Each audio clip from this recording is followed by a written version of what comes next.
In this iForgeAhead tutorial, you'll learn a quick method for adding detailed information to a horse record from the invoice screen.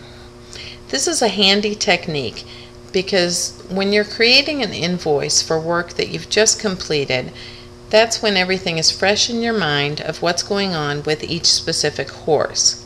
And if you have a need to enter a new note on a specific horse or perhaps update their hoof track information at this time, iForgeAhead provides a quick way for you to do that from the invoice screen.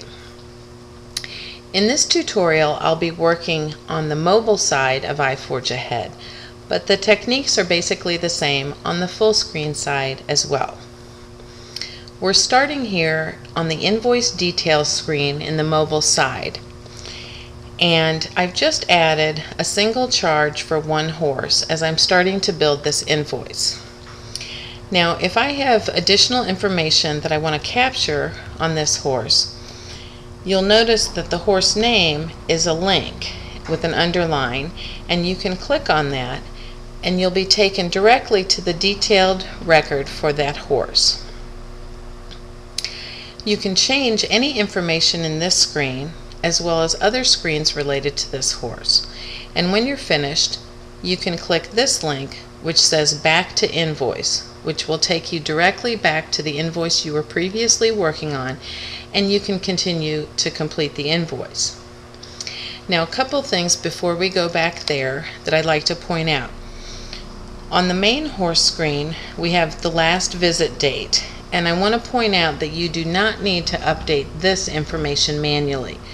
As soon as you finalize an invoice that includes that horse, his last visit date will be updated automatically to equal the service date from the invoice that he was included on.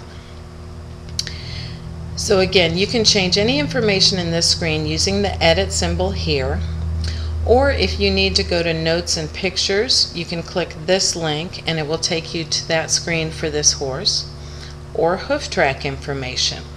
I'll click on that now, and when we're in the hoof track information screen, we see the previous hoof track information here, which we can edit with the pencil symbol, or we can add a new hoof track record with the plus symbol here. And notice up here that we still have the Back to the Invoice link that will take us back to the invoice we were working on. The same applies if you're here in the notes for this horse. In this case, we're not seeing any current notes, but we can add one here with the plus symbol. Once you've made any changes you need in the detailed information for this horse, simply click Back to Invoice, and you'll be right where you started, and you can then add additional items for this horse or additional charges for other horses. That concludes this tutorial. Thanks very much.